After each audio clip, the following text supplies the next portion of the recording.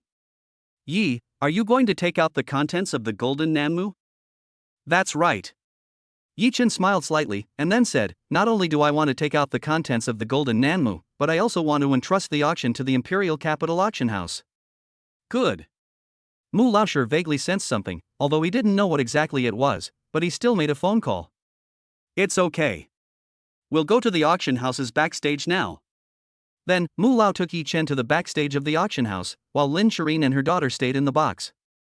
Soon, they arrived at the backstage of the auction house. Teacher Mu. Upon arriving at the backstage of the auction house, they encountered no one else but Wang Qianshan, the person in charge of Junyuj. He had just been unable to recognize Mu Lao due to the crowd, but now that they were alone, there were no more taboos. Qianshan, how many times have I told you, with your achievements, you don't need to call me teacher. Mu Laoshi, you are my enlightening teacher in the appraisal of treasures. Without your guidance back then, I would not be where I am today. Moreover, I know that your appraisal ability is definitely above mine.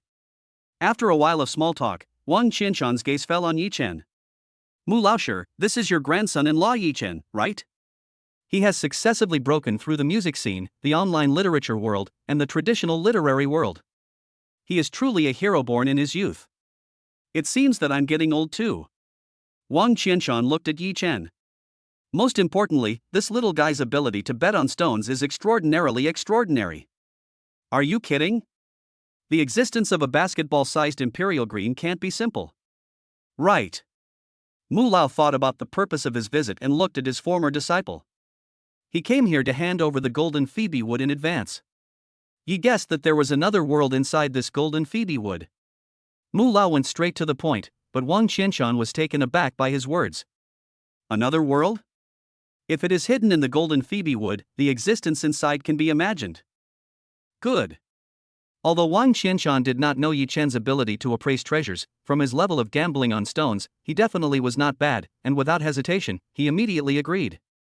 Soon, under Wang Qianshan's arrangement, Yi Chen saw the golden Phoebe wood that he had bought for 100 million. No wonder it was auctioned off at such a high price, it turned out to have a secret within. Thinking about this, Wang Qianshan was also quite looking forward to what was inside. President Wang, I wonder if someone could cut open the golden Nanmu. This. Yi Chen's words made Wang Qianshan flinch. Cut it open? If there is no secret within, this piece of golden Nanmu will be wasted. Okay. After all, this is something Yi Chen has bought, and he can't interfere too much. He then called the staff to cut open the golden Nanmu, which is comparable to gold.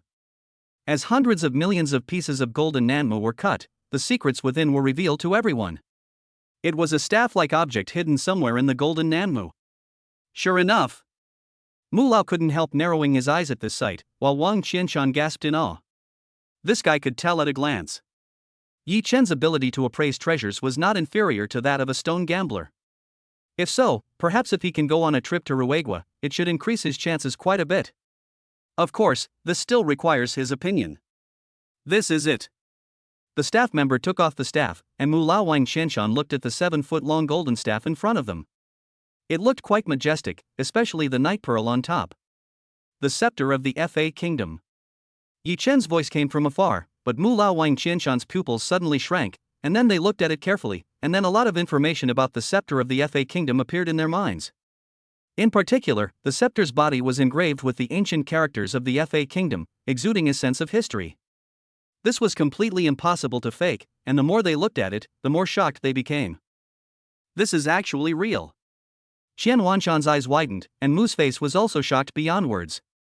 It was rumored that the Fa Kingdom royal scepter was lost during a royal coup more than 100 years ago, and there has been no news since. Over the years, the Fa Kingdom royal family has never stopped looking for it, because this scepter is of paramount importance to the French royal family and is a symbol of their royal power. The reason why the French royal family has been less than intimidating over the years is closely related to the loss of this scepter. Yi Chen was also taken aback as he listened to the detailed account of Mu Lao. Obviously, he had not expected the scepter to be so important to the Fa Kingdom royal family.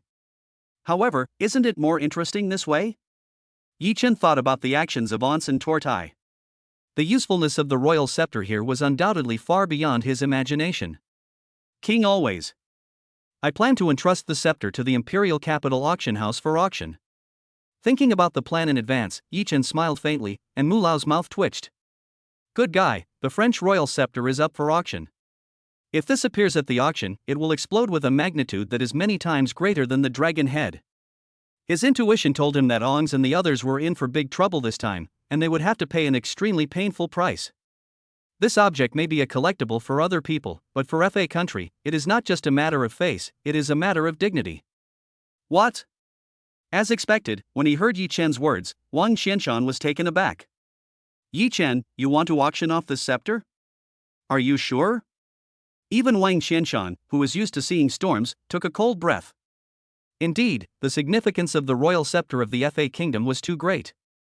If they auctioned it at the Imperial Capital Auction House, it would definitely set a new auction record for them. Naturally. Yi Chen arched his lips, and he hoped that they would like this gift.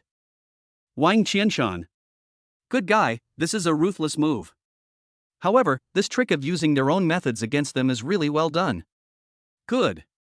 Wang Qianshan gave a slight smile, immediately gave the order, and then said, Yi Chen, you have done a great favor to our China this time, so we will not take the commission for the auction of this scepter. Thank you very much, Mr. Wang. Yi Chen nodded slightly, and by the way, the dragon head that I just bought, could you please help me hand it over to the country? Ha! Wang Qianshan's eyelids twitched when he heard this. Yi Chen, you.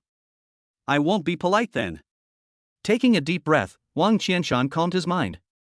However, the Imperial Capital Auction House cannot let you suffer. In this way, 3 billion will be advanced by our Imperial Capital Auction House. In this way, we can impress the higher-ups in Huaxia, and for our Imperial Capital Auction House, the 3 billion is more than enough. I hope Yi Xiaoyu will not refuse. When Mu Laoren saw this, the corner of his mouth curved up. He had long expected this scene. Although the price was a bit high, it was nothing compared to the next auction of the Royal Scepter of FA Kingdom. Chapter 150, the Royal Scepter of FA Gua appeared, exploding all over the room. Back in the box, Mu Lele looked at the direction of the box where Fa Gua Ungshi was with a smile on his face, full of meaning, and in a great mood. Grandpa, why are you so happy? The little guy tilted his head and looked at his grandfather suspiciously, obviously curious about what had happened to make him so happy. Ha, of course. Mu Lao fondly rubbed the little guy's head, then looked expectantly at the auction platform. Today is a good day. There's going to be a good show next. A good show? Hearing what his grandfather said, Lin Shireen was taken aback. Then she whispered in Yi Chen's ear, You guy, what did you do with my grandfather backstage? I've never seen my grandfather so happy before, and even. Pausing, Lin Shireen glanced at her grandfather, even happier than when you just cut out a basketball-sized imperial green? Nothing, I just gave Ons and the others a gift. Yi Chen did not reveal the point, speaking ambiguously, and precisely because of this, it completely aroused Lin Shireen's curiosity. What kind of gift could make her grandfather so happy? Time passed, and soon the auction came to the finale. However, the auctioneer received a voice through the headset, nodded slightly, and then left the auction table, which really stunned everyone. However, then they saw Wang Qianshan personally auctioning the item. Judging from this alone, the wealthy and powerful people from various countries all looked serious, as Wang Qianshan had a reputation. The Hair Country Box. Hey! Seeing Wang Qianshan frown between his eyebrows, how could it be that Wang Qianshan would personally preside over the auction? It seems that the item up for auction is extremely important, even more so than the dragon head. I'd like to see what kind of item could make Wang Qianshan, the head of the Junyu Pavilion, preside over the auction himself. Ernst Otto looked at the auction platform with interest, but they had no idea what kind of situation awaited them next. If they knew that the royal family of FA Kingdom was about to auction, they didn't know whether to be happy or sad. The same was true of the boxes of all parties, which were frequently discussed, and the public auction seats were suddenly in an uproar. Great, Master Wang is personally presiding over the auction. This is a first. Hey, I have a feeling something big is about to happen. Could it be that there will be another auction like the one in Stannis City? Stannis City in the Principality of Nilo? This can't be right. As he listened to the crowd's discussion, Wang Qianshan's mouth curved up into an arc. This scene was obviously within his expectations, but what happened next was beyond his expectations. Great! Thinking about this, Wang Qianshan couldn't wait to see what price the royal scepter would fetch at the auction. Without further ado, here is the first auction item. Then, the large screen behind him lit up. A set of photos suddenly appeared, showing various photos related to the royal scepter. Immediately afterwards, a scepter appeared on the auction table. What? Ons saw the royal scepter appear on the auction table and suddenly stood up from his seat. This is impossible. Tolt? Ons, you?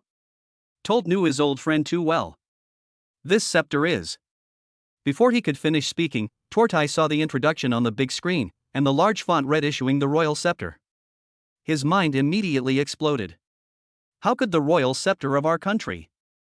Tortai was truly shocked by the scene that appeared before his eyes. What did he see? The royal scepter? How could this be?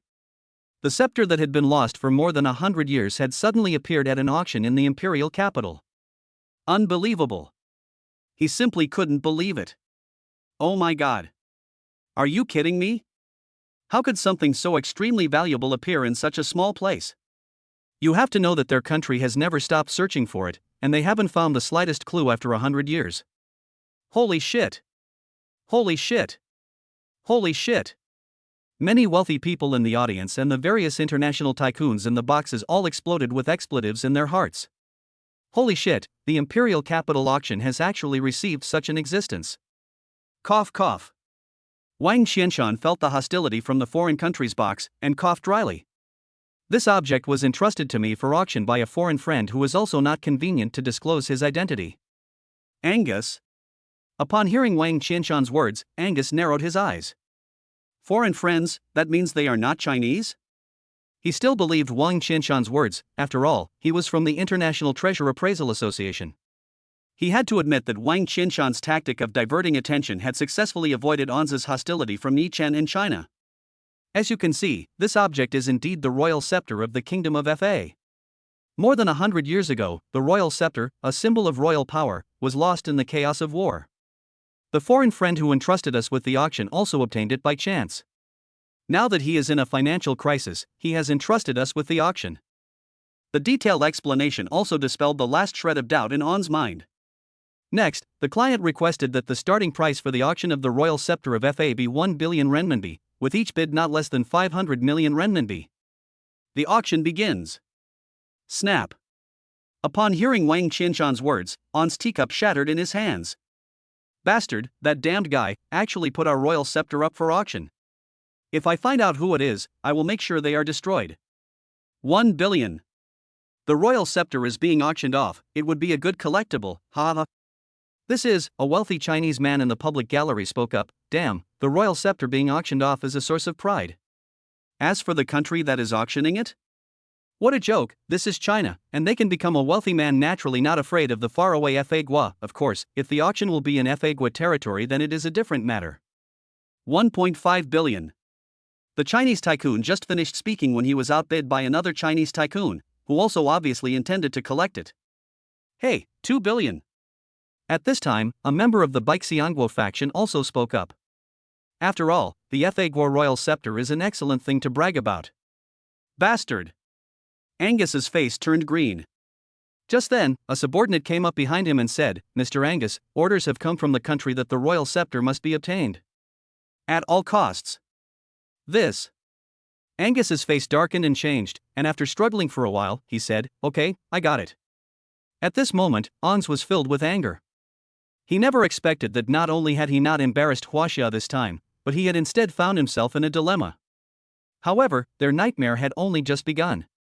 Chapter 151, Ons is dumbfounded and loses 50 billion. 3 billion. After receiving the order from the mainland, Ons dared not be the least bit negligent. After all, the royal scepter being auctioned here was of extraordinary significance, and he could not afford to let it slip away again. Not to mention anything else, just those members of the royal family would be enough to get him into trouble. Therefore, this scepter must be obtained no matter what, otherwise the consequences would be unimaginable. 5 billion. The voice of Ons fell, but a voice came from not far away, and this person was none other than Yi Chen. Ons, who heard this voice, almost fainted. The crowd at the public auction table was in an uproar, especially the wealthy Chinese. Good guy, did Yi Chen make another bid? In recent times, that little guy has been very well known. Yes, he has successively killed his way through the music world, the online literature world, the traditional literature world, and even swept through the animation world of various countries. Hey, no one knows how much money he has made from this wave. That guy is not one to suffer losses, and if a country is going to bleed heavily. But this buddy is a man, and he paid 3 billion for the dragon head. Who would have thought that the situation would change so quickly? While everyone was discussing this heatedly, the atmosphere in the French box was extremely tense. Fuck. Ons was ashen, and Tolti also had a bad expression on his face. Obviously, he didn't expect things to develop into this. That kid, is this an enemy of my country? Tolti narrowed his eyes. A tree that is showy will be destroyed by the wind. This kid definitely won't live long. 6 billion. Although Ants did not say a word, his gnashing of teeth and bidding already said it all. This was no longer just his own business. He had to know that he now represented the country behind him. 10 billion. As soon as Ants's voice fell, a flat voice spread out from Yi Chen, and the entire audience was dumbfounded. They couldn't believe it was that Yi Chen from the Arcana system. Damn it! Ong's was full of coldness, while the crowd at the public auction table had a curve at the corner of their mouths. This Yi Chen is really ruthless. Even though he knows that this is the royal scepter of the kingdom, he shows no mercy at all. This is slapping Ongs in the face, and it is also slapping the face of the kingdom and the royal family. Damn it, if they ask themselves honestly, they don't have the guts for this. 11 billion. Ongs bid again.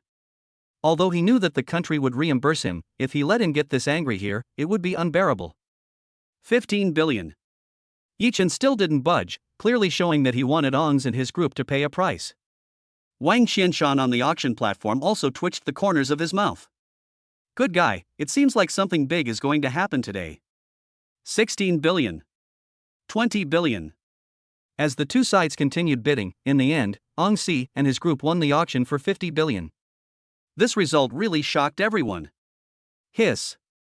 In the box, Mu Lao gasped in shock. 50 billion, good guy. Xiao Yi, you're making money too easily. Making money? Lin Shireen's pretty face was full of doubt when she heard her grandfather's words, obviously unable to understand why her grandfather had said that. Cough cough, Shireen, you may not know, but she discovered the royal scepter of the Hair King from that piece of golden phoebe wood. What? Upon hearing this, Lin Shireen's mind exploded. Grandpa, you mean this royal scepter belongs to Yi Chen? That means the 50 billion here is terrifying. Lin Shireen's gaze fell on the guy next to her, his face full of disbelief. Yi Chen, what Grandpa said is true. The thing in the golden phoebe wood is actually the royal scepter of FA Kingdom. Taking a deep breath, Lin Shireen let out a long sigh. Sure enough, that guy is not one to suffer losses. But is it really a good idea to offend FA Kingdom by openly bidding for the royal scepter of FA Kingdom like this? Soon, the auction ended. Angus was about to leave with his entourage when a group of people surrounded him.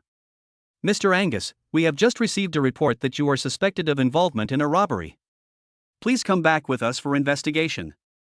Once the charges are confirmed, I think you need to be punished according to the law in my country. The person in charge said with a straight face. It was the head of the Imperial Capital's Department of Criminal Investigation. Anyone who could sit in such an important position must be well aware of the ill intentions of other countries towards the Middle Kingdom. Now, I just happened to take this opportunity to knock the arrogance of all countries. What? Angus heard and was stunned. Obviously, he had forgotten about this. But how could it be that those people had missed the target? How could this be? You have to know that those people are all top assassins in the country, each of them is worth 10 or even 100 people. If they missed the target, could it be that the Chinese side intervened?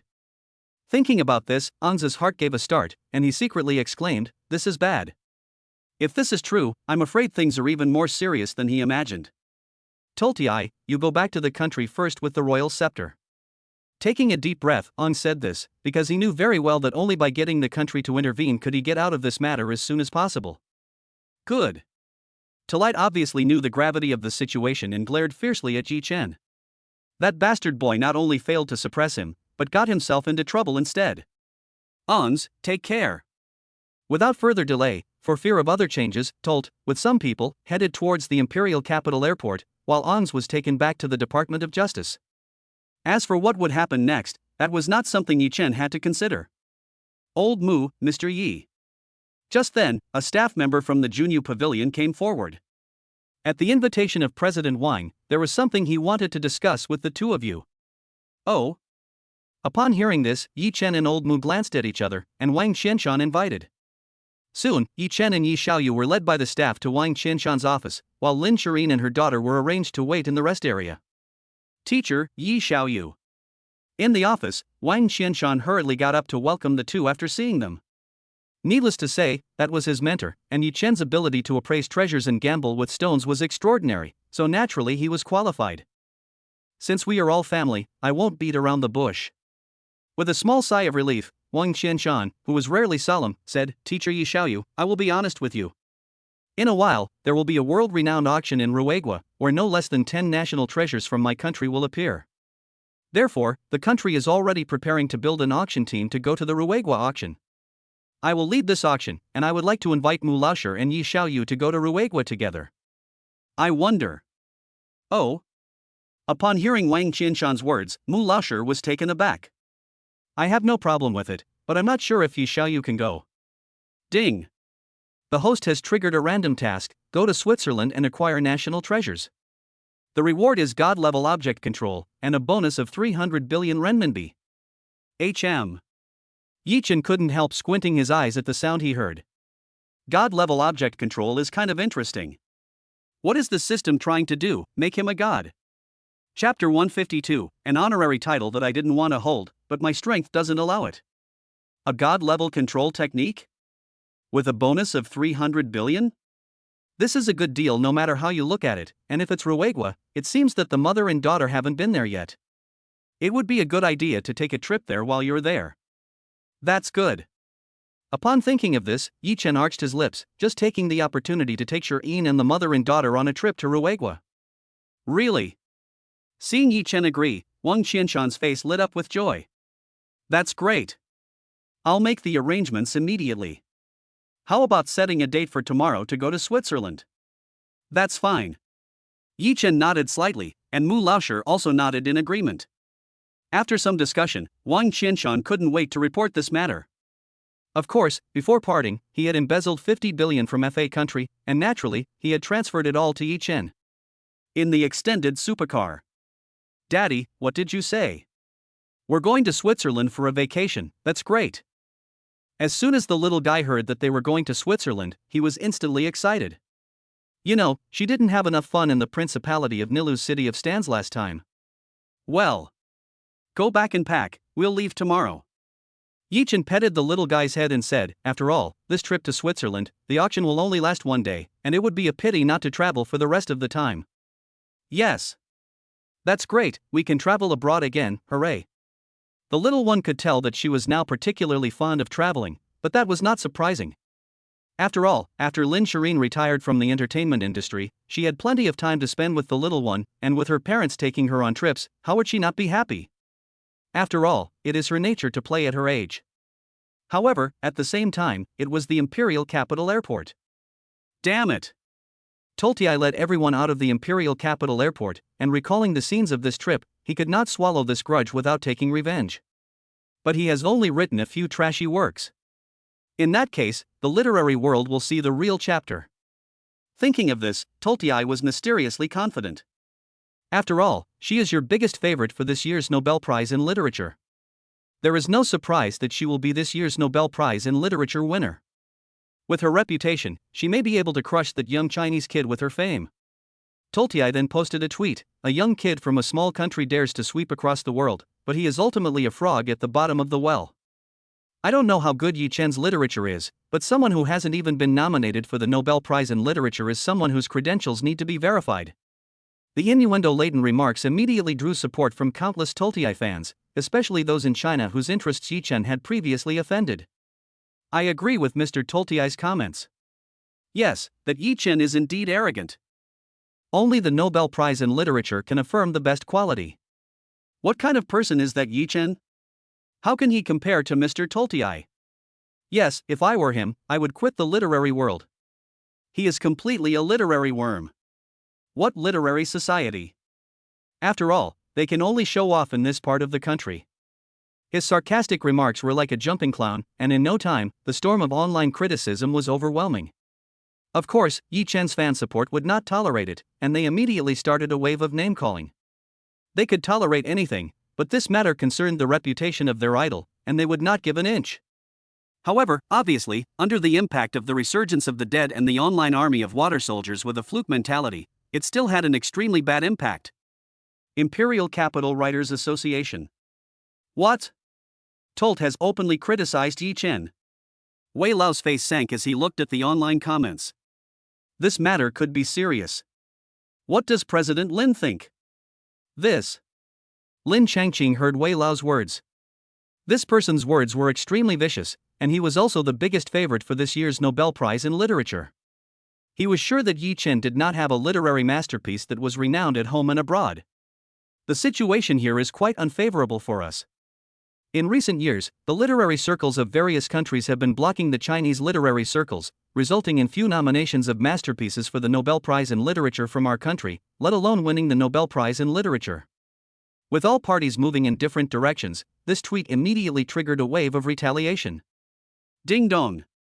Back at the King's Landing Hotel, Yi Chen received a call from his brother-in-law Lin Xiaoyang. Hey, brother-in-law. As soon as the call was connected, an anxious voice came from the other end, saying, "Look at the internet, that guy Toltai is attacking you online, it's so annoying. He's even saying that you should be banned from the literary circles of every country." Really? Upon hearing his brother-in-law's words, Yi Chen opened the internet and, unsurprisingly, saw Toltai's comments. Toltai? Upon hearing this name, Yi Chen's mind conjured up a figure. This person was the one next to Ong's. It seems that there is another person who is rushing to his death. Nobel Prize in Literature? I didn't want this kind of empty fame, but alas, my strength doesn't allow it. Yi Chen's mouth curled up into an arc. Since you want to slap my face, then slap it some more thoroughly. Ding. Congratulations to the host for successfully redeeming Notre Dame de Paris, which cost 1,000 renminbi. Ding. Congratulations on successfully redeeming Les Miserables for 1,000 renminbi. Ding. Congratulations on successfully redeeming War and Peace for 1,000 renminbi. 3 consecutive sounds rang in Yi Chen's ears, and suddenly he owned 3 masterpieces. He then asked the system to directly deliver them to the Nobel Prize in Literature judging panel. After doing everything, Yi Chen paid no further attention. Meanwhile, in Sweden, the Nobel Prize in Literature judging panel. Ding dong. The head of the judging panel, Avril's computer, suddenly received a message, sent by the system with a provocative operation. Oh. Avril, wearing a long red dress that showed off her curvy figure, took a sip of coffee, clicked on the submitted literary work, and the 5 words Notre Dame de Paris appeared. Eh? Avril looked at the work, and her pretty face immediately turned into a strong shock. This work is awesome. Yi Chen? A Chinese person? When she saw the origin of the work, Avril was stunned and couldn't believe it. A Chinese person had interpreted the literature of her country to such a degree. Amazing. So amazing. Avril immediately called an emergency meeting, the topic of which was to determine the final work for this year's Nobel Prize in Literature. Ding dong. Ding dong. After Avril had everyone gather, 2 more voices sounded on the computer, also 2 literary works. Les Miserables? War and Peace? Looking at the 2 works, Avril was stunned, and then after browsing, her eyebrows furrowed again. These 2, which are also works of the Nobel Prize level, how come this year? What? Avril looked at the author and couldn't help but freeze, her pretty face turning. How is this possible? The author is still Yi Chen. Chapter 153, This Dream of Red Mansions seems to be even better than the 3 of them combined. Yi Chen. Looking at the 3 masterpieces in front of her, Avril was full of shock. My God, the Nobel Prize is going to be in big trouble. For many years, China has not been famous, but this is huge. She muttered to herself, and then Avril got up and looked out the window in the direction of China. It seemed that the conspiracy of the literary circles of various countries to suppress China was about to fail. Soon, all the judges for the Nobel Prize in Literature arrived. Looking at the 3 works on the tablet in front of them, they all fell silent, and their faces went from confusion at first to shock. How could it be? 3 works, all by the same person. It's incredible, each one is a top choice. Yes, that work by Tolstoy is much worse than these 3. But with just 3 works, which one should be selected as this year's Nobel Prize in Literature? For a moment, everyone was at a loss. Earlier, they couldn't find a work and were worried, but now there are so many works that are eligible for the Literature Prize that they are also starting to get headaches. Team leader, what do you think? In the end, everyone's attention fell on Avril. After all, she has the most say here. Avril seemed to have expected the outcome of such a topic and gave a slight smile. I have a proposal. Why don't we award the Nobel Prize in Literature to all 3 works at the same time? What? Everyone in the meeting room was stunned when they heard Avril's bold idea. All 3 works were nominated for the Nobel Prize in Literature. But there is only one Nobel Prize in Literature each year. So, Avril said with a deep meaning, I'm not talking about 1 year, but the 3 years after this year. In other words, 3 consecutive Nobel Prizes in Literature. Poof. When they heard Avril's words, everyone in the meeting room spat out their tea at the same time. What the hell? Are they sure they heard it right? They had never heard of a literary prize being awarded 3 years in a row, let alone seen one. Team leader Avril was setting a precedent for the Nobel Prize in Literature. Was that a good idea? Soon, someone raised an objection. After all, this was too shocking a move, and one careless move could affect the Nobel Prize in Literature selection. There's nothing wrong with it. Avril doesn't care. I don't need to say anything about the quality of these 3 works. Or do you think that anyone will write anything that surpasses these 3 works within 3 years? Everyone? Surpass? Are you kidding? Not to mention surpassing, I'm afraid that even within 10 years there may not be anyone who can match these 3 works. In that case, I agree. I agree too. After some discussion, the matter of Yi Chen winning the Nobel Prize in Literature 3 years in a row was passed unanimously. Very good. Avril nodded with satisfaction. A press conference will be held tomorrow to announce the final results of this year's Nobel Prize in Literature selection. After the meeting, Avril narrowed her eyes and looked into the distance. Yi Chen? China is truly an amazing country. I can't wait to see the uproar when it's announced that Yi Chen has won the Nobel Prize in Literature 3 years in a row. Ding dong. Just then, Avril's phone received a message that made her want to investigate. Yi Chen, 21 years old, a sophomore music student at Jiangnan University in China, the husband of national diva Lin Shirin, a music prodigy who has killed his way through the music industry and subsequently the internet literature, anime, and traditional literature industries. The Imperial Capital Writers Association has established the Yi Chen Society for him, with a string of prestigious titles, which made Avril stunned. Ha! What a talented young man! Even Avril couldn't help but gasp in awe. She couldn't believe that there were such outstanding people in the world. Subsequently, Avril searched online for the 3 masterpieces that had become popular in China. Perfect World. Is this a Chinese fantasy novel? It seems different from what I know. As she continued reading, Avril's beautiful eyes became unfocused. Such a novelistically constructed world, and Yi Chen is really quite a strange person. Amazing. Avril secretly gave him a thumbs up. She had never admired someone so much as she did now. Unfortunately, he already had a master, otherwise she would pursue him and become his partner, which would be a good choice. Battle through the heavens, Dolua Dalu. Gee. After a cursory look, Avril was increasingly impressed. Eventually, when she read Dream of the Red Chamber, her pretty face was full of shock. My goodness.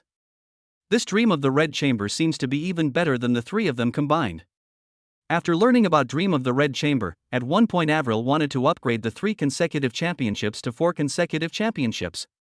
However, she considered that this Dream of the Red Chamber was really too heavy, and its inner value was not something ordinary people could tap. Although it cannot be awarded a literary prize, its value far exceeds that of the 3 literary prize-winning works. Avril's astonishment today is probably greater than it has been in the past 6 months. No wonder the Imperial Capital Writers Association will establish a readology society for it. This Dream of the Red Chamber contains knowledge from too many fields. From this perspective, it seems that it is not that difficult to understand why that guy was able to write 3 such literary masterpieces. The next morning. Daidu Airport.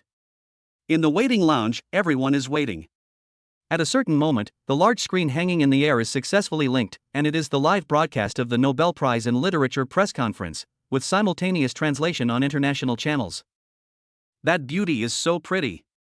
Well, foreign girls are rare with such good temperament. Hey, do you guys know what? That woman is the head of the Nobel Prize in Literature jury, the national goddess of Switzerland. What, is she the highly popular national goddess of Switzerland, Ermeline? While everyone was discussing this, Yi Chen arrived at the airport with his daughter and his wife, accompanied by Mu Wang Qianshan and his entourage, and was about to go to the VIP lounge. Hello everyone in the media. Today's press conference is to announce the winner of this year's Nobel Prize in Literature. Oh? Wang Qianshan heard the live press conference, and the winner of the Nobel Prize in Literature, I wonder if it will be that Tolstoy. Apparently, Wang Qianshan knew something about the Nobel Prize nomination. Hey, it's been many years since we won this award. Mu Lao sighed, and at that moment, the people in the waiting lounge also sighed. Obviously, in their perception, this kind of award is extremely far away from them in China. However, what happened next was unexpected to everyone.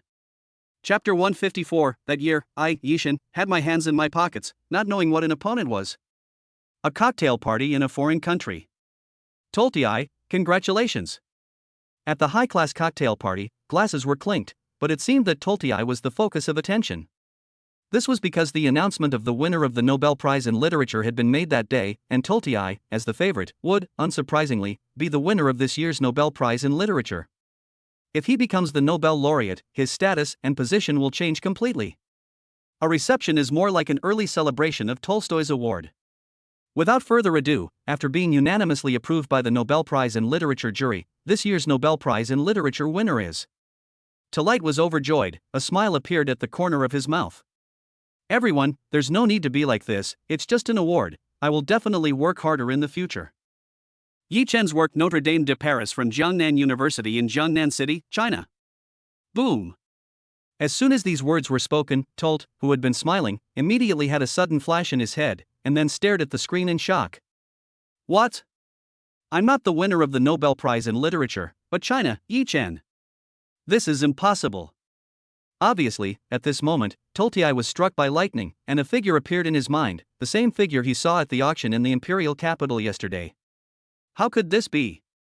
How could this be? How could that bastard be the winner of the Nobel Prize in Literature? Damn it! The people at the reception around him were also dumbfounded, and they looked at Tolti with suspicion in their eyes. Tolti was not the winner of the Nobel Prize in Literature, my goodness. This is ridiculous.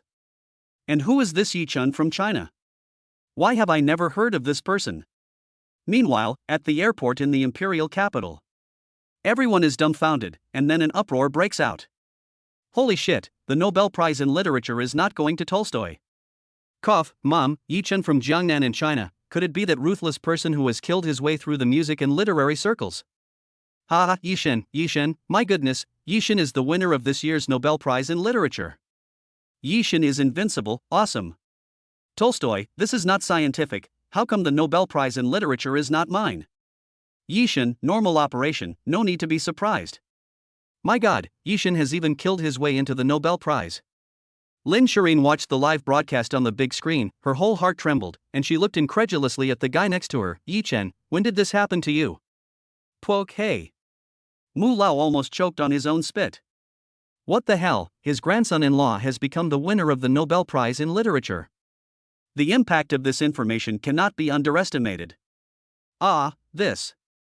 Wang Qianshan was completely overwhelmed on the side. Notre Dame Cathedral? This was written by Yi Chen, good guy, and he won the Nobel Prize in Literature straight away. That's awesome, and it's a great face saver for China. Of course. At that moment, Avril on the screen continued, what was just announced is only this year's Nobel Prize in Literature. In addition, the Nobel jury unanimously agreed to award the Nobel Prize in Literature to two other works, War and Peace in Les Miserables. It is worth mentioning that the authors of these two works are still Yi Chen from China. In other words, Yi Chen will be the winner of the Nobel Prize in Literature for the next 3 years, including this year, that is, 3 consecutive wins. Wow! As soon as this was announced, the audience erupted in applause. I'm so shocked, who am I? Where am I? Holy cow, I can't be dreaming. Yi Chen has not only won the Nobel Prize in Literature, but also won it 3 years in a row, with 3 works winning the literary prize. This is unbelievable, so unbelievable. That year, I, Yi Chen, had my hands in my pockets, not knowing what an opponent was. Ahem, Yi Chen has killed through the Nobel Prize in Literature. I am invincible, Yishan, awesome and cool to the core. Invincible +1. Invincible plus 100,000. What? Wang Qianshan's eyes widened as he looked dumbfounded at the official announcement on the big screen. My goodness, the Nobel Prize in Literature 3 years in a row, this. Yi Xiaoyu, you're amazing. Indeed, Wang Qianshan couldn't help but admire him. Although he didn't know how Yi Chen had done it, this scene was bound to blow up all over the internet at home and abroad. Wow. The little guy listened to the envious and excited voices around the field, and exclaimed to his mother, "Mom, is that Nobel Prize for Literature really that amazing?" Hearing the little guy's words, Lin Shireen gave a bitter smile. Amazing? It's more than amazing. For an entire year, only one person was chosen from the entire time from 7 billion people. Although that guy is awesome, Lin Shireen still can't believe what she's seeing. How talented is that guy that he could make the Nobel Prize in Literature judging panel book him for the Nobel Prize in Literature for 3 years. 3 consecutive wins. Although she doesn't know much about the Nobel Prize in Literature, she also knows what 3 consecutive wins means. Look, there's Yi Shin. Just then, someone in the waiting hall let out a scream, and all eyes turned to Yi Chen. Wow. Immediately, thousands of people surrounded Yi Chen and his entourage, creating an unprecedented scene. Holy shit, I've actually seen Yi Chen in the flesh. I'm so excited. I'm so thrilled. I'm so surprised. All kinds of emotions welled up in my heart. Holy shit, Yi Chen is so awesome. China hasn't won the Nobel Prize in Literature for decades, but now he has not only won it, but also won it 3 times in a row. I just have to ask, who else is there? Holy shit, didn't that Tolstoy guy just now keep screaming and yelling? Now he's an idiot, ha ha ha. So cool. Damn it, Yi Shen's way of slapping people in the face is so cool, it's awesome. It's true. Yi Shen is the only one who makes others suffer, and no one has ever made Yi Shen suffer. Yi Shen, I love you. Oh my god, the great writer, 3-time winner of the Nobel Prize in Literature, he. Male god, I want to have a monkey with you, okay? Male god, my whole family really likes you, can you sign for me?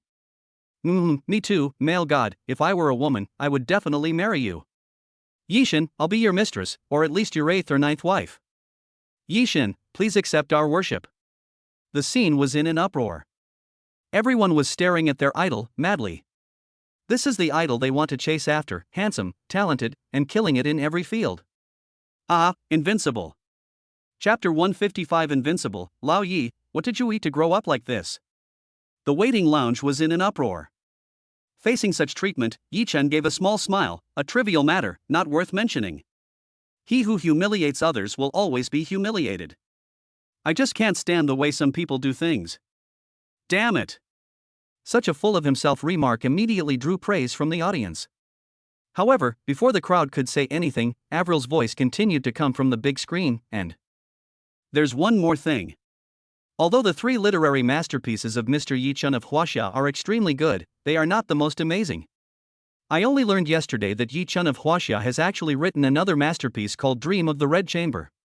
Originally, I planned to nominate it for the Nobel Prize in Literature, so that Yi Chen could win the prize 4 years in a row. Unfortunately, Dream of the Red Chamber has such a strong cultural foundation that ordinary people are completely unable to appreciate its charm. Including me, I can only understand less than 1% of it. This work covers philosophy, history, geography, and many other aspects. It is even not an exaggeration to call it an encyclopedia of the literary world. It can be said that although this work A Dream of Red Mansions is not the Nobel Prize in Literature, its value is far beyond the Nobel Prize in Literature. And this, I think, is also the reason why the Imperial Capital Writers Association created the Red Society for it. Pausing for a moment, Avril continued to raise her tone, and one day, I hope I can also become a member of the Red Society. Of course, if I can get Yi Chen's permission, I would also like to establish a branch of the Red Society in Ruegua. That would be a blessing for Ruegua and even the international literary world. Holy shit! Holy shit! Holy shit! Hearing this, thousands of people in the waiting hall were stunned. My god, team leader Avril has such a high opinion of Yi Shen's Dream of the Red Chamber. This is a true fan. Even team leader Avril wants to join the Red Chamber Society, ha! Some people, my grandmother, how can you put yourself in this situation? Yahweh, is this helping Yi Shen to slap Tolstoy's face? This is so cool, but it turns out that Yi Shen's dream of the Red Chamber is so good. Well, before I just felt that it was written in a lofty way, but now it seems that it is completely not the case. No, I must study it carefully when I go back. The scene exploded, and it took the Kunping security guards a lot of effort to maintain order, with beads of sweat dripping from their foreheads. My God! Yi Xiao is really amazing, winning the Nobel Prize in Literature 3 years in a row with 3 literary masterpieces, and even turning the head of the goddess who heads the Literature Prize judging panel into a die-hard fan. No one can beat this. I, Yi Xiao, am invincible. Hee, the Nobel Prize in Literature has been won, and it really makes people feel so good that they want to take off. Soon, under the spotlight of everyone's attention, Yi Chen and Wang Xianshan entered the VIP waiting room with the others. However, it was at the national wine reception. OMG! 3 consecutive wins of the Nobel Prize in Literature. Everyone looked at Tolstoy again with sympathy in their eyes. This guy had been nominated several times without success, but he won the Nobel Prize in Literature 3 times in a row. The difference between the two is like night and day. Pop! A mouthful of backflowing blood spews out, and Tolstoy is so angry that he almost faints on the spot. He staggers and collapses onto the seat behind him, dumbfounded as he watches the announcement on the big screen. How can this be? How could it be that the head of the Nobel jury has such a high opinion of that guy's dream of the Red Chamber? Damn it! And a 3rd consecutive Nobel Prize for Literature? I don't believe it, this must be a dream. Yes. That must be it, wake up. Pop. A crisp slap convulsed Tolstoy, who felt the pain in his face. His whole body was shaken. What? It's true.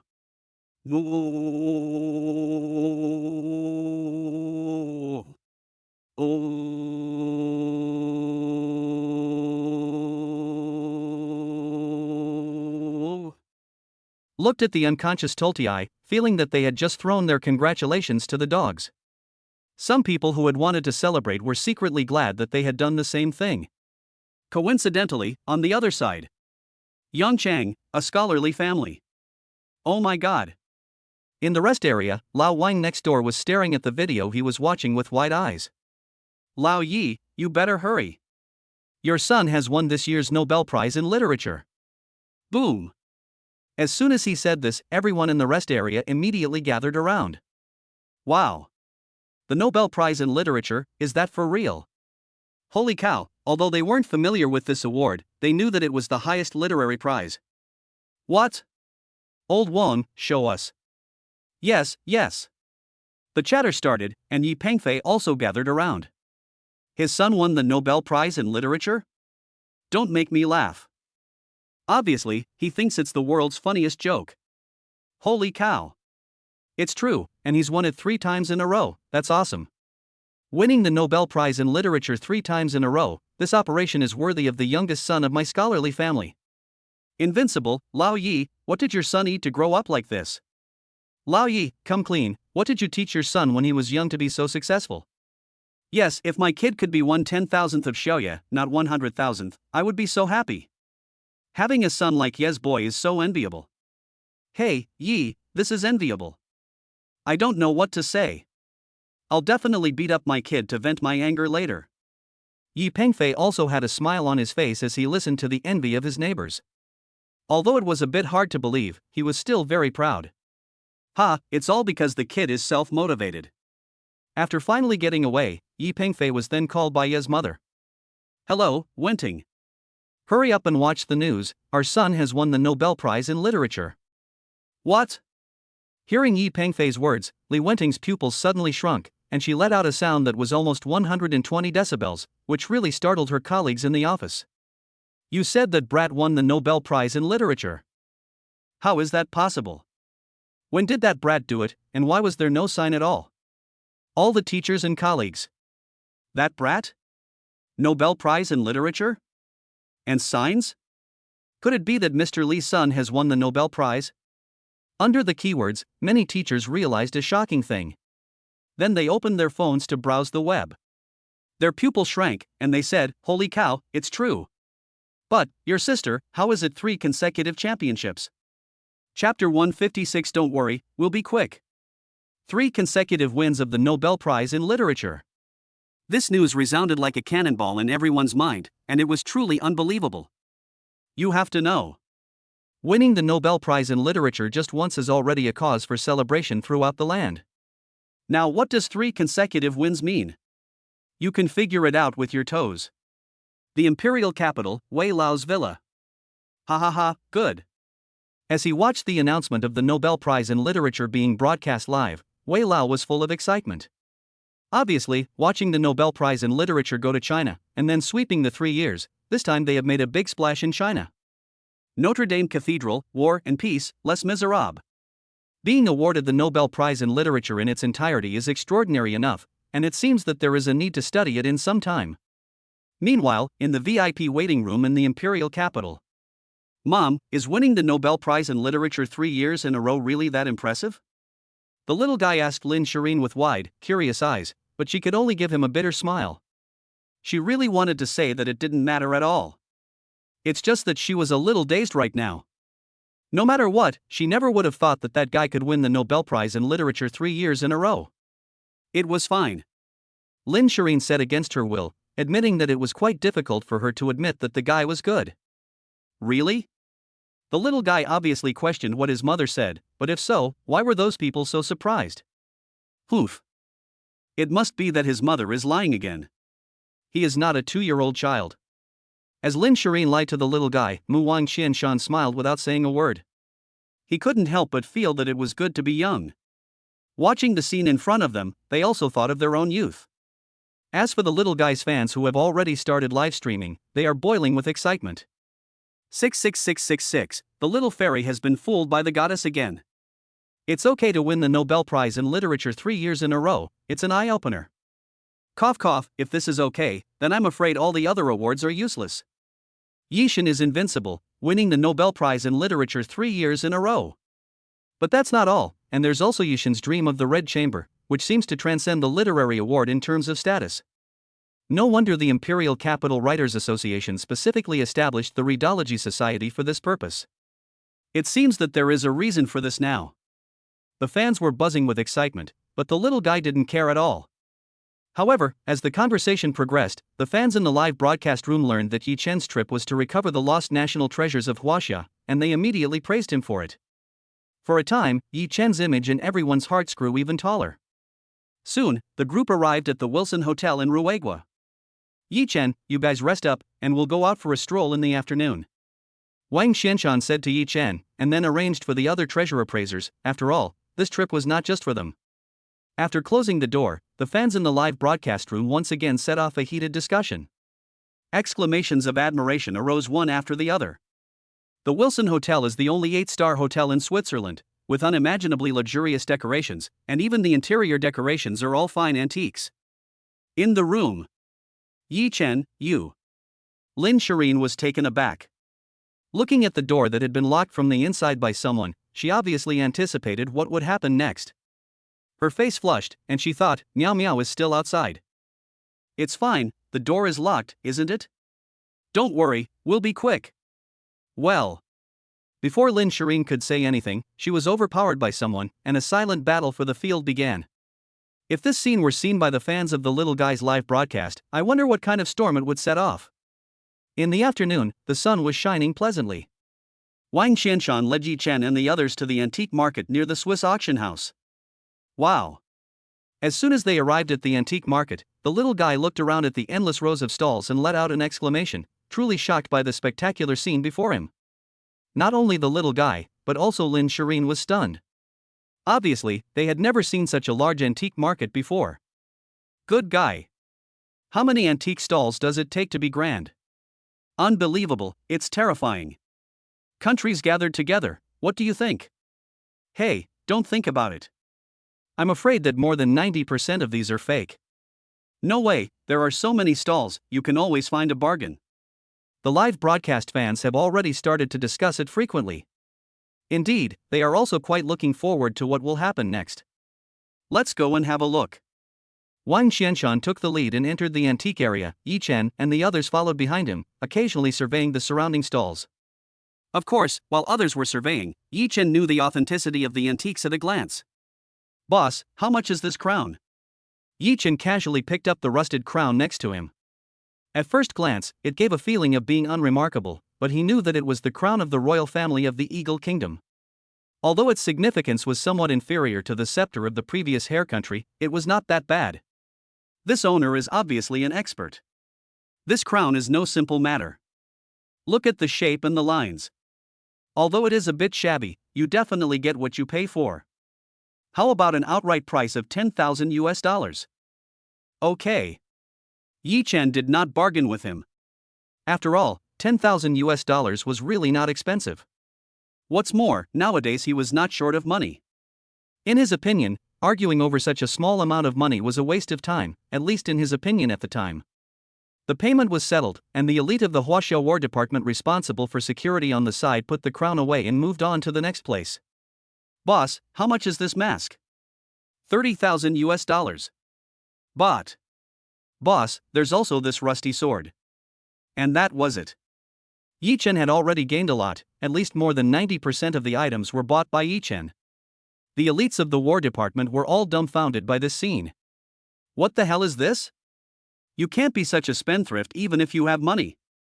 Obviously, they couldn't see what was going on here. After all, even Mulao Wang Qianshan and the others couldn't see it, let alone them. It was only because of their duties that they didn't say anything. Half a day later. With a full record of their achievements, the group returned to the hotel, and the fans in the live broadcast room were shocked. Holy shit, what's going on with Yi Chen today? Yeah, buying so many things, could they all be national treasures? Cough cough, no way, it looks like stuff that no one would pick up if you left it on the street. Hey, it's not expensive anyway, what's it to Yi Chen? For some reason, I always feel that Yi Chen is not the type to suffer losses. But aren't these antiques all simple? At this moment, the number of live broadcast fans has already exceeded 100,000. After all, Yi Chen's popularity is needless to say, and coupled with the incredibly strange scene in front of them, they really can't wait to find out if these antiques are actually worthless or national treasures. And the next scene that happened was something that Wang Qianshan and his entourage, as well as the live broadcast fans, will never forget in their lives. The impact was truly too great, so great that it even made them question life. Chapter 157, Priceless Treasures Gathered, Shocking All Parties. Baba, are these all treasures? The little one is different from the others. In her opinion, Baba will never be taken advantage of, even if what Baba bought is a lump of clay. Of course. Yi Chen fondly rubbed the little guy's head and said, "Next, I'll let these treasures reappear in the world." Really? Let's get started then. The little guy looked at the table full of antiques with excitement, roughly estimating that there were at least 50 to 60 pieces. Mr. Wang, why don't we appraise them together? Yi Chen's mouth curved up in a mysterious arc, and this scene made the fans in the live broadcast room goosebumps. Holy shit, it's happening, Yi Chen's arc of mystery. Damn, I bet these antiques are definitely not simple. I saw it too, Yi Chen is so scary.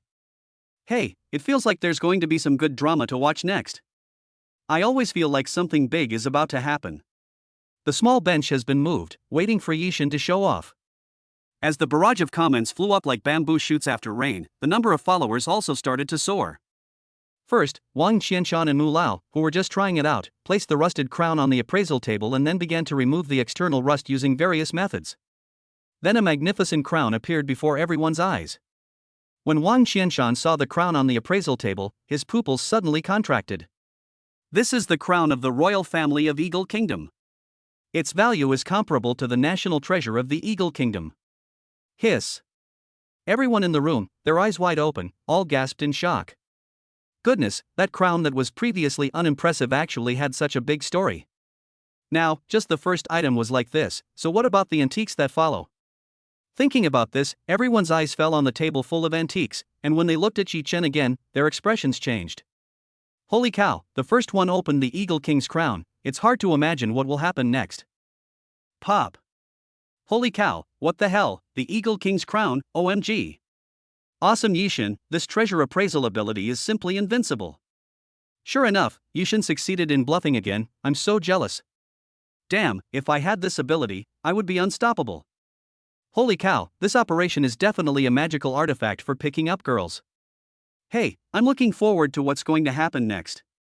At this time, the number of live broadcast fans directly broke through the 300,000 mark. However, amidst the heated discussion, there were pairs of eyes staring unblinkingly at the live broadcast screen, obviously not wanting to miss any exciting moment. Just like this. The Western Jolie Gouet. Grandpa Moo's eyes widened, this priceless treasure that our country has lost for nearly 1,000 years. Poof. Li Shireen heard her grandfather's words and sputtered all of her tea. Her beautiful eyes fell on the Western Jolie Gouet. This thing is priceless. Awesome. Master Yi, you're amazing. Master Ye's appraisal level is far beyond what we can achieve. The surrounding appraisers were dumbfounded.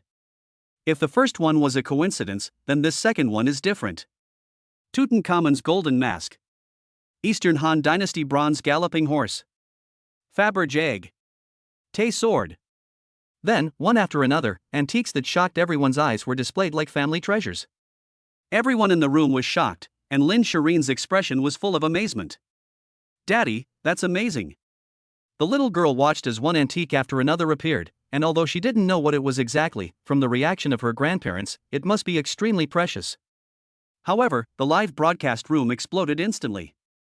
Holy shit, what is Yishan doing? Priceless treasures, each one is at least a national treasure level, are you crazy? Ahem, Yishan has directly killed the appraisal world, it's done. On the big guy Yishan, I'm done for. Believe in Yishan's immortality, 6666666. Antique, buddy, you found me so quickly, give me some face, okay? On the other side, the Prince Hang Trio Exchange Group. Fuck, did you guys watch your niece's live broadcast room? The boss is crazy. Li Binet was really stunned by watching Prince Hang and Dong Kuan. I watched it. Damn, the boss is unbelievable. Wang Zihang and Dong Kuan looked at the live broadcast room in disbelief. Priceless treasures, such national treasures, damn it, if they were given any of them, they would probably not be able to spend it all in their lifetime, and they would achieve wealth freedom with ease. It's just that. They can't imagine how the boss's ability to appraise treasures can be so outrageous against the heavens. Good guy, just from the Chinese national treasures discovered by the boss here, there are no less than 30 pieces. It can be said that they have won a great victory. And this was just one trip to the antique market. You have to know that there is also a Swiss auction tonight, and it will definitely be a fight between the gods. Gulu. With the final piece of the Fusang Tenzong Cloud sword appraised, the appraisal of the antiques sold by Yi Chen ended. Without exception, each piece was either priceless or a national treasure. Master Ye's abilities are admirable. In the room, many appraisers were dumbfounded and expressed their admiration. This is unbelievable. Wang Xianshan swallowed, unable to believe what he had just witnessed. What had he seen? So many priceless treasures and national treasures, it was terrifying. Moreover, he was extremely glad that he had invited Yi Chen to come, otherwise he was not sure how much damage they would have suffered. You have to know that. The value of just the dozens of antiques here far exceeds hundreds of billions, or even hundreds of billions of dollars. Quietly, Wang Xianshan thought about the scene at the auction in the imperial capital that day. He narrowed his eyes. Now that various countries want to humiliate China at the Swiss auction, it would be better to take this opportunity to give them a big gift. Looking at the antiques on the appraisal table, Wang Xianshan's mouth was full of mockery. Before coming, he already knew that the people from various countries who targeted China had just come to wreak havoc with the national treasures and priceless treasures of their respective countries. The crown of the royal family of the Kingdom of Eagle, the sacred sword of the Phoenix, the ancient Han Mola Bible. Yi Chen, let's go. Let's take the priceless treasures of all countries and go to the Swiss auction. Such an opportunity to slap the faces of all countries should not be missed. The more Wang Xianshan thought about it, the more excited he became. Looking at the young man in front of him, Yi Chen, you are really our lucky star. Thanks to you for this trip to Switzerland. I will definitely report this great gift to the top of Huaxia after I go back. Wang Xianshan said, with such a great achievement, I am afraid that in the future Yi Chen will have no problem walking sideways in Huaxia. Chapter 158, the Tiansanjian sword was discovered, and it was auctioned for a sky-high price of $25 billion. Swiss auction, appraisal area. What? Simon, the person in charge of the Swiss auction, is also a member of the International Treasure Appraisal Association and a good friend of Wang Xianshan. King, are you really going to auction all of this off? Simon stared with wide eyes, unable to believe what he was seeing. There were indeed the Eagle Kingdom royal crown and the Fusang Tenzanjian sword, among other priceless treasures. Even Simon, who had seen many great things, was dumbfounded. Naturally. King Xianshan had no good impression of the various countries against China, and Simon, please take the lead in auctioning these items. Oh? Upon hearing Wang Qianshan's words, Simon was stunned for a moment. It seems that Wang, you guys are going to do something big this time. Obviously, Simon also had some understanding of the intentions of the various countries in this auction.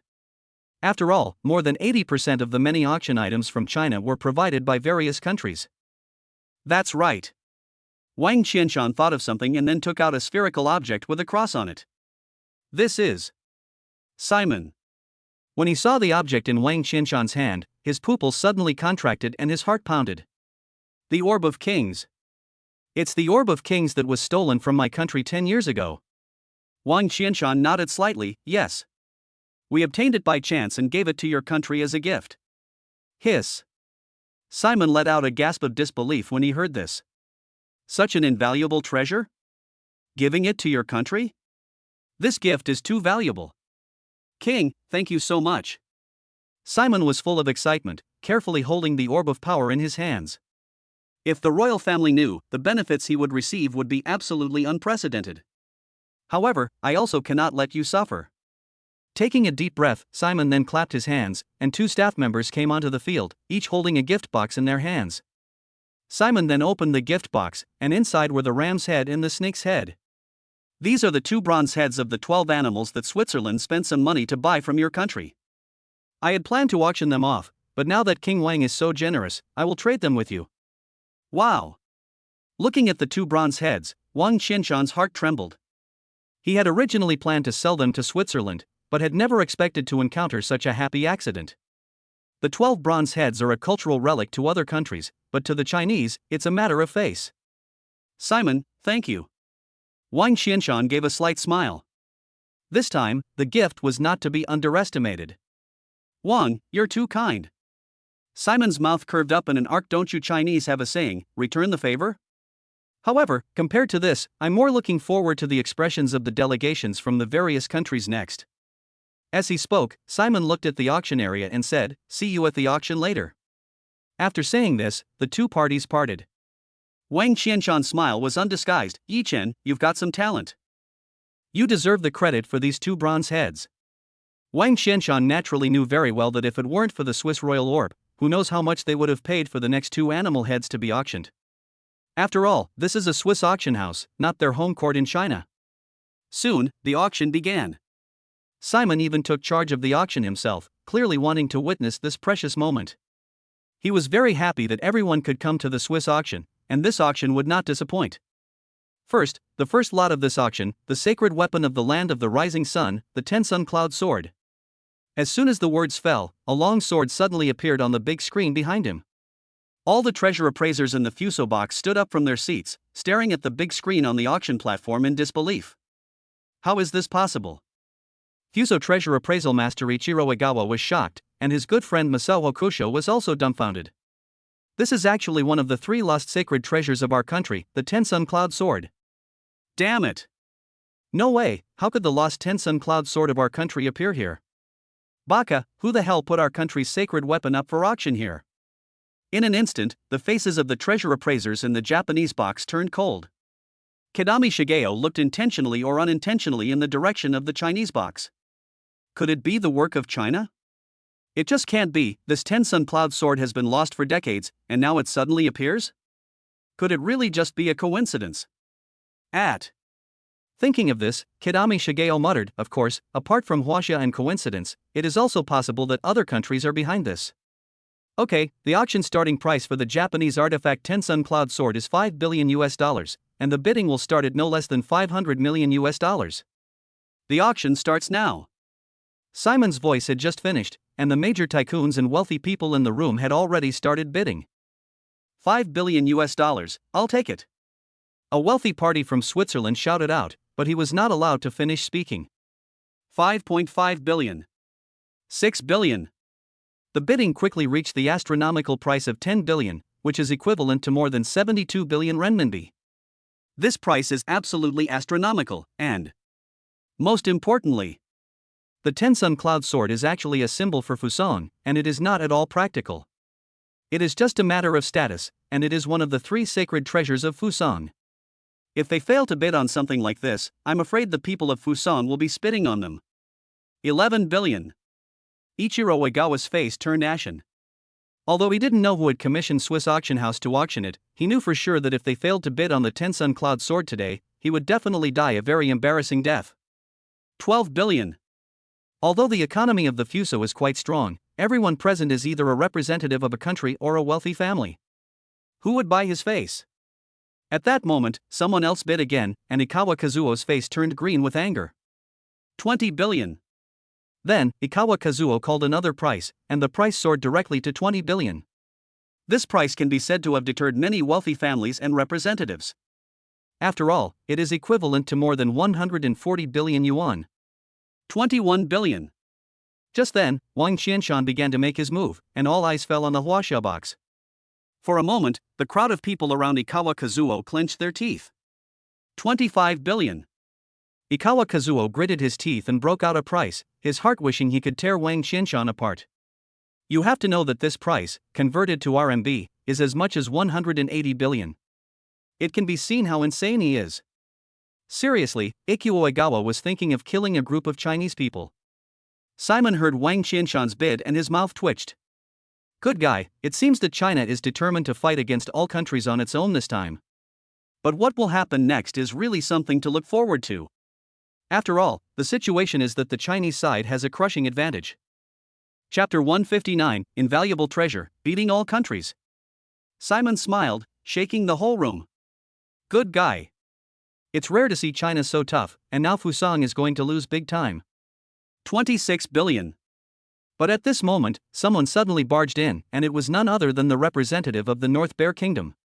The reason for this is that Fusang is the younger brother of the United States, and recently Fusang has given the North Bear Kingdom a lot of face internationally. Crack. The teacup in the hands of Kazuo Uegawa shattered with a loud noise. Damn it. 30 billion. Without hesitation, he directly quoted another sky-high price. Huaxia might be able to compete with them, but as a strong nation, the North Bear Kingdom really didn't have enough backing. 30 billion is already as high as 270 billion renminbi. Obviously, Kazuo Uegawa was seething with hatred, and Shigeo Kitamiya was full of worry when he saw the dire situation. Nowadays, all walks of life in Fusang are in trouble. First, the authority of the anime industry collapsed, and the literary industry followed suit. At present, international games are losing ground, which can be described as a time of many events. The representative of the North Bear Kingdom saw that Fusang was once again losing face, and the corners of his mouth curved up, obviously very satisfied with the result. 30 billion US dollars, is there anything more expensive? Simon looked at the Japanese side and deserved what they did, offending the Chinese nation, and now they are stupid, and this is only the beginning of the nightmare for all countries, although he doesn't know why the Chinese nation has the priceless treasures of so many countries. 30 billion US dollars for the first time. 30 billion US dollars for the second time. 30 billion US dollars for the third time. Congratulations to Fusang for purchasing the divine sword Ama no Murakumo no Tsurugi. With the hammer falling, while Fusang's representative, Kazuo Uegawa, let out a sigh of relief, his heart was bleeding. Damn, they had suffered a great loss before they even achieved success. At this moment, they had no heart to deal with China. After all, after suffering such a great loss, if they caused any more trouble for China, they would only be humiliating themselves. After all, the loss they had suffered was too great. Damn! How could this happen? Kitami Shigeo's face was cold, and he narrowed his eyes and looked in the direction of Huaxia. Ikawa-kun, for some reason, I always feel that there is something strange about this auction. Don't you notice? Although it is not impossible for our country's Tenzongyan sword to appear in a Swiss auction house. The first auction is abnormal. Kitami Shigeo, who was piecing together clues, said so, and this kind of bidding is enough to be placed in the finale auction item. When things go against the norm, there must be a demon. Today, it seems that we still have to act low-key. Ikawa Kazuo listened to Kitami Masao's words, nodded with a serious expression, and naturally understood that there was too much suspicious going on. Good. Just as the two men were talking, Simon's voice came out again, the second item up for auction. The ancient country of Hammurabi Code. Boom. As soon as Simon said this, the entire audience immediately fell silent again, especially everyone in the ancient country's box. What the hell? The Code of Hammurabi. How is that possible? Everyone was truly stunned. You have to understand that this code has been lost for thousands of years, and it is even more precious than the Ama no Murakumo no Tsurugi, which is only symbolic in the context of the ancient country. Damn it! Sure enough, the speculation was correct, and there was definitely a conspiracy behind this auction. Kidami Masao looked at the scene and was already extremely certain of his suspicions. Damn, even the ancient Hammurabi code of the ancient country has appeared, and this is not an indication of anything. If up to this point, he still doesn't realize the seriousness of the situation, then he has lived in vain for these past few decades. 5 billion. 8 billion. 10 billion. Obviously, the Hammurabi code was far more sought after than the Tensun cloud sword of Japan. After all, it had been lost thousands of years ago and was still in storage, and it seemed to be in pretty good condition. Soon the bidding soared to a whopping 20 billion, and the ancient country couldn't wait to make a move and bid 25 billion directly, but obviously that wasn't the final transaction price. Under the instigation of Wang Qianshan, the ancient country's code of Hammurabi was finally auctioned off for a sky-high price of $35 billion, which directly caused the ancient country to suffer greatly. Obviously, the next auction has already lost its core competitive qualification. The third lot, the Eagle King's Royal Crown. The fourth lot, the Faberge Balloon. As priceless treasures from various countries appeared one after the other, the crowd that had originally targeted the Chinese country was all confused. They looked again in the direction of the Chinese country with anger on their faces. Even if they were stupid, they knew that this matter was definitely related to China. Next, the 10th lot, the authentic work of the Chinese Tang Bohu, the Book of Falling Flowers. The starting bid is $100 million, and each bid must be no less than $5 million. The bidding has begun. Simon's voice fell, and there was dead silence in the room. Having experienced what happened in the previous countries, they naturally knew that the Huaxia kingdom had come prepared this time. If they acted rashly, they might lose more than they could gain. Thinking about this, the auction hall fell into a strange scene. No one bid, and it was clear that Huaxia's preemptive strike had been really beautiful and had undoubtedly shocked everyone. $100 million. As the auction was about to be aborted, Wang Qianshan's mouth curved into a successful arc, and he easily picked up the authentic Tang Bohu painting. This was a national treasure, and it was obviously surprisingly easy to get it so easily.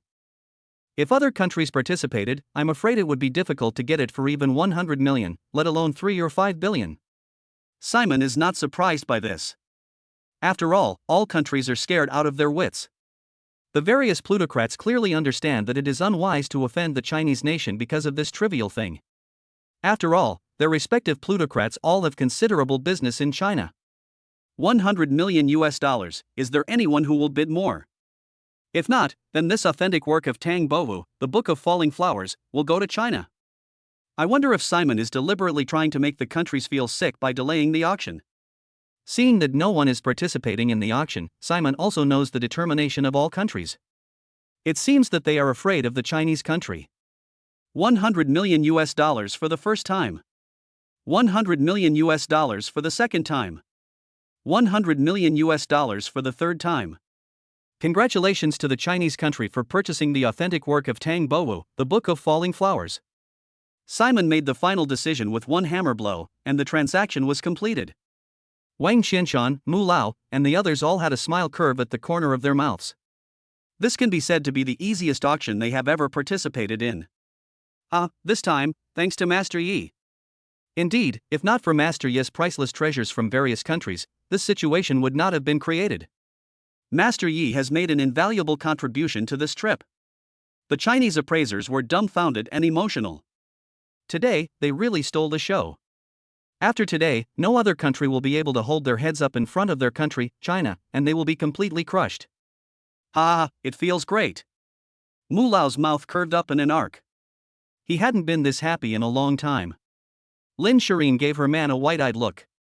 She never expected that this guy's appraisal ability was so high. Chapter 160, by the order of the master, anyone who obstructs a Chinese person from returning to the country will die. I knew that Baba was super awesome. The little guy grinned, obviously knowing that it was all Baba's doing, and his heart grew even more in awe of Baba. Of course. Mu Lao fondly rubbed the little guy's head and said, "Your papa is the most awesome person in the world." Mu Lao knew very well that this was no exaggeration. Just by judging the treasures here, he was worthy of the title of the most awesome person. Congratulations to the Huaxia Empire for winning the imperial capital skull. Congratulations to the Huaxia Empire for winning the Nine Dragons sword.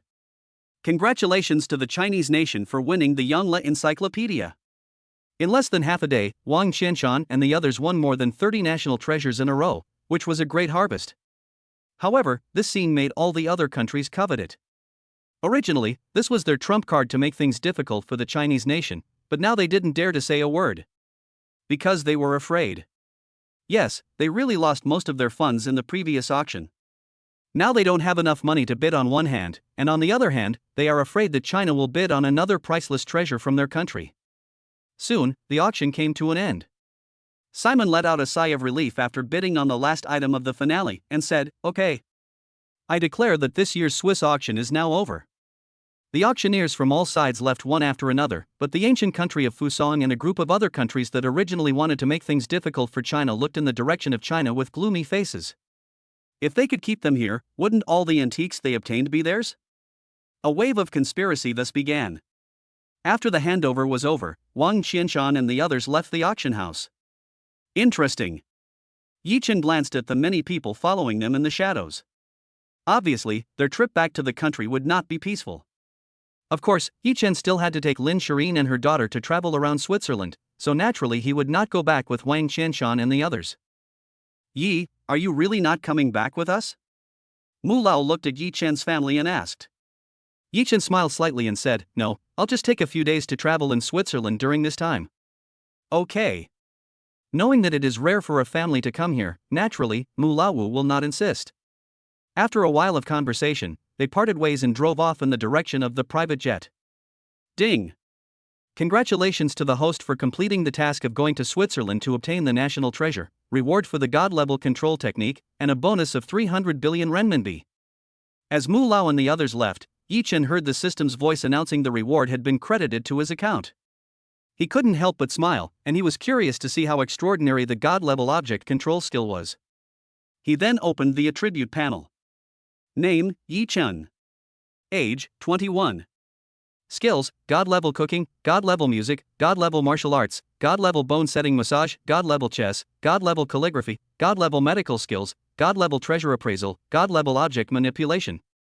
Items: Apollo, Ferrari LaFerrari, Lamborghini Poison, Kowloon Villa No. 1, 100% shares of Kuanping Security, 100% shares of Mirage Entertainment, Lucky Cards X3, 100% shares of Kaesong Music, 49% shares of Lin's Group, 100% shares of Dosha Live Broadcast, the plot of MODU No. 1, 3 aircraft carrier battle groups, 3,000 main battle tanks, and 100,000 Juke mercenaries.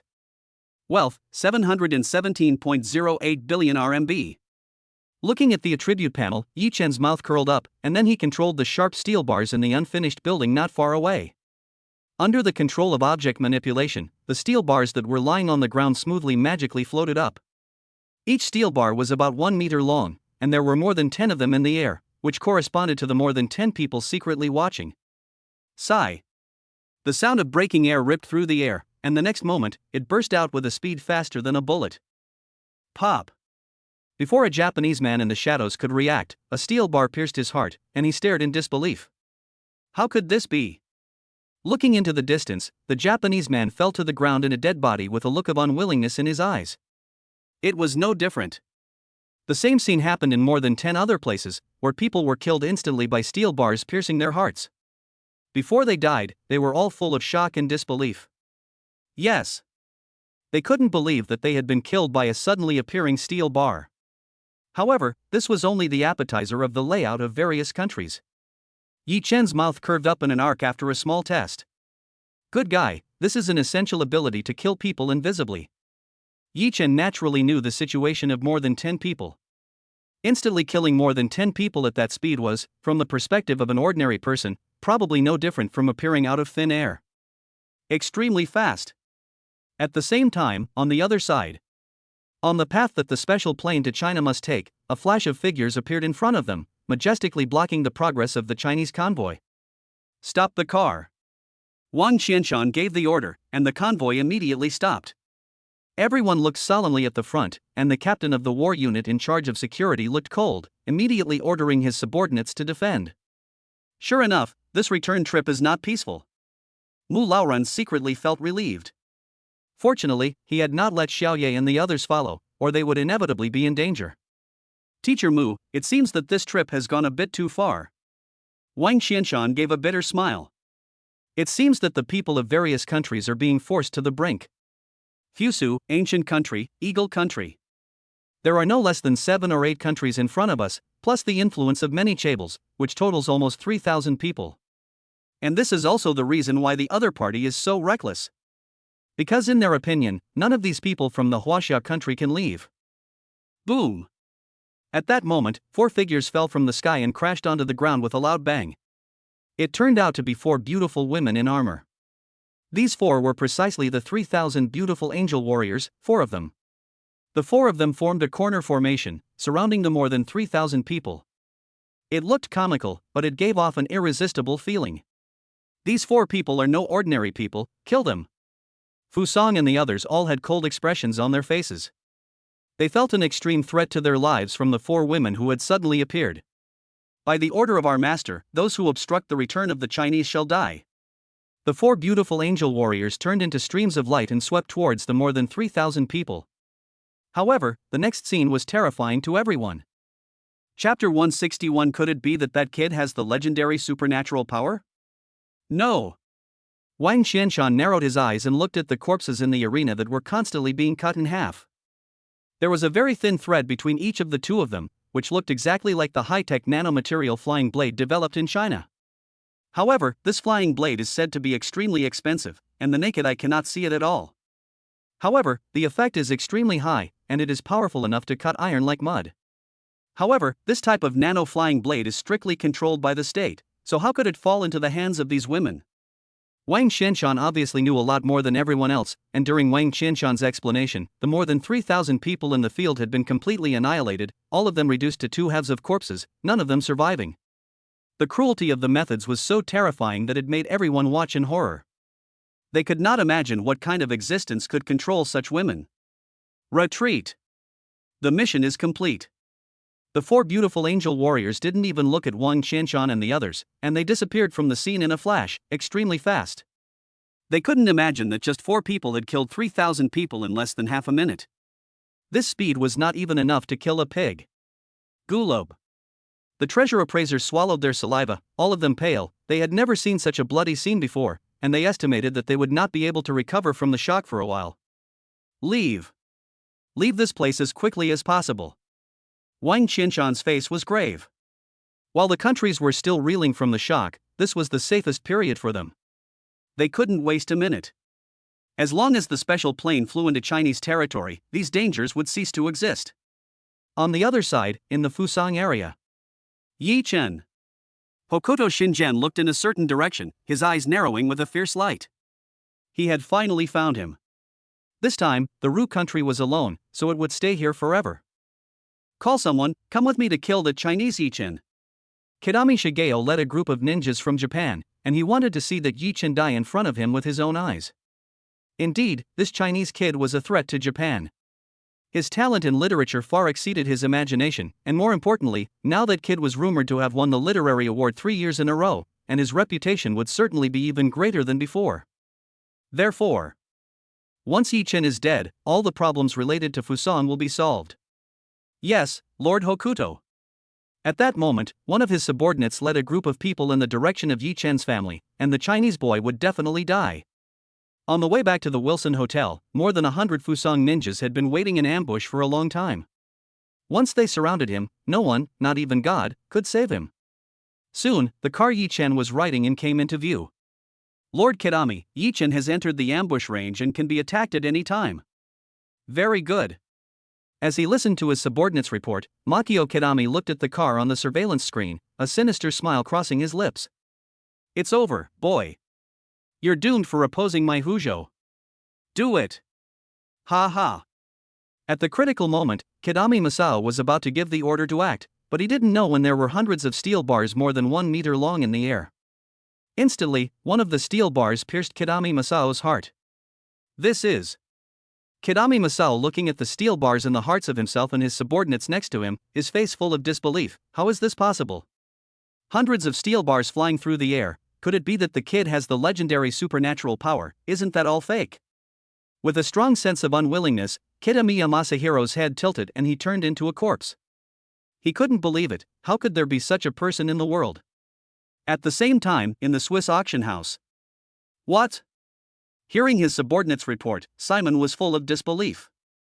Outside the auction house, there were more than 10 dead bodies from various countries with steel bars stuck in their hearts. Okay, I got it. Watching his subordinate leave the office, Simon was still a little incredulous. Why did they have no signs at all that their hearts had been pierced with steel bars, and why were there already dozens of dead people? Ring ring. Just then, a cell phone rang. On the way to the Wilson Hotel, hundreds of Fusa corpses were found, including Kita Miyuki. All of them had been killed by having their hearts pierced with steel bars. This was really. At this moment, Simon couldn't stay calm. How could this be? First there were more than 10 bodies, and now there are hundreds. So many people have died, and there was not even the slightest sign. Could it be that they didn't even have time to scream? Thinking about this, Simon realized that things were probably even more serious than he had expected. Bang! Just then, Simon's office was broken into again by one of his subordinates, who then entered. Mr. Simon, something terrible has happened. Just now, the plane carrying the Chinese delegation was attacked by various countries on its way. In the end, somehow, more than 3,000 experts from various countries were all cut in half, and their deaths were extremely tragic. What? Upon hearing this report from his subordinate, Simon suddenly stood up from his seat. His face was full of horror and disbelief. Bring up the surveillance footage.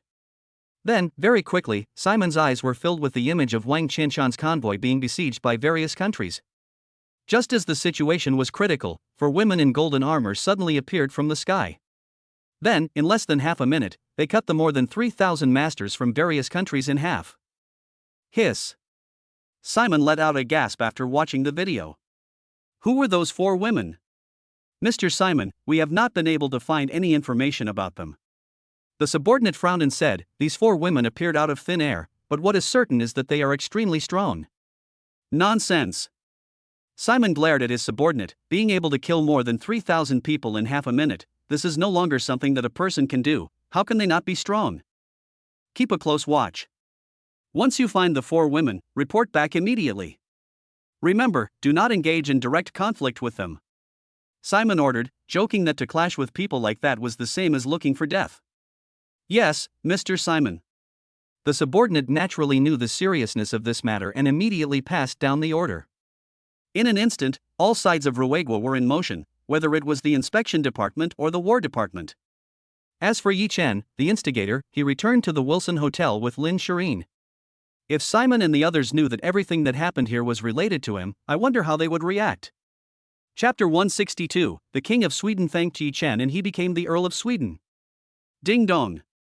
Not long after returning to the hotel, Yi Chen's phone rang. Seeing the caller display Nobel Prize in Literature, he couldn't help but be stunned. Hello. When he answered the phone, a pleasant voice came from the other end. Excuse me, is this Mr. Yi Chen? We have received news that you are still in Sweden? Yes, speaking. The pleasant voice from the other end came again. This is Avril, head of the Nobel Prize in Literature judging panel. I was wondering if I could meet you. A friend of mine is a fan of yours and would like to meet you. Oh? Upon hearing Avril's words, Yi Chen was taken aback. A friend of the head of the Nobel Prize in Literature judging panel must be extraordinary. Then you can come to the Wilson Hotel. Okay. Mr. Yi Chen. Avery's polite voice came through, sorry to disturb you. After hanging up the phone, the little guy looked suspiciously at his father. Dad, who was that auntie with the nice voice? No one, she's just someone from the Nobel Prize in Literature judging panel. Oh. The little guy nodded thoughtfully, and after preparing some essential items for travel in the hotel room, he went to the restaurant for dinner. Soon, Avril brought a girl with an innate air of nobility to the restaurant. And, this is Mr. Yi Chen. Avril was also quite surprised to see Yi Chen, because he looked even younger than in the photos. Then he introduced, Mr. Yi Chen, this is Anne, the princess of my country, Switzerland. Oh. Upon hearing Avril's words, Yi Chen looked at Anne in surprise. He had never expected that the Swiss princess would be a fan of his and had come to meet him in person. This was a great honor. So it turns out that you are the Swiss princess, I am honored. And blushed when she heard her idol's words. Mr. Yi Chen, you're joking. I especially like that dream of the Red Chamber you wrote, and I also really like Chinese culture. It is also a blessing for China that Princess Anne likes Chinese culture. After a while, Yi Chen noticed something else. Princess Anne's face was pale, which was very different from ordinary people. Since she was also a fan, Yi Chen casually asked if she would allow him to take her pulse. This made Avril flinch, while Anne was curious. Mr. Yi Chen, you also know medical skills? I know a little. Yi Chen gave a slight smile, but when he felt her pulse, he frowned slightly. Has Princess Anne contracted septicemia? Upon hearing this, Avril was stunned. How did Mr. Yi Chen know? I heard that Chinese medicine is profound, and today I saw that it really is. Yi Chen then flipped his right hand and took out golden needles and inserted them into various acupoints on Anne's body. It was so fast that even Avril didn't have time to react. Everything was done with ease. Hey! The acupuncture is finished.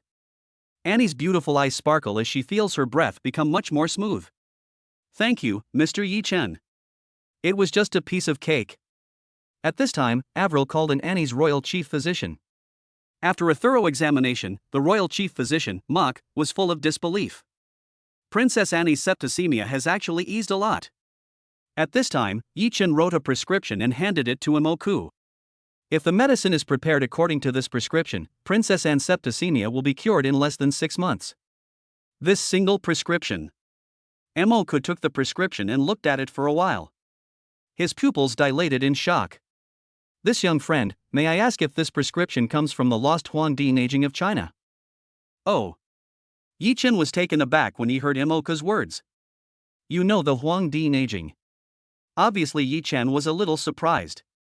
After all, not many people in the country knew about the emperor's internal classic, let alone in the Rui kingdom, which was thousands of miles away from Huaxia. Plop. With everyone's attention, Imoku immediately knelt on the ground. Master On, please accept a disciple's worship. Everyone. The group of imperial doctors following Imoku were dumbfounded. What kind of joke is this? What did they see? Lord Imoku actually wanted to worship this young man as his master. You have to know. Lord Imoku, that is the chief imperial doctor of the Rui royal family, and the honorary president of the Rui Medical Association. His reputation is extremely high in Rui, and if this scene is known to the outside world, it may cause a lot of trouble. Accepting a disciple? Upon hearing Imoku's words, Yi Chen thought of his previous disciple Li Qi. It's been a long time since they last met, so forget it, I don't have time to teach you. However, I can give you some prescriptions, but forget about accepting a disciple. While talking, Yi Chen casually wrote down a few prescriptions and some acupuncture methods. Mok's eyes lit up when he saw the prescriptions and acupuncture methods. Thank you, Master, for your kindness. With a thud, Mok once again bowed his head to the ground, making a dull sound. Get up. Seeing the chief imperial doctor of the Rui kingdom kneel down at every turn, Yi Chen couldn't bear to watch anymore.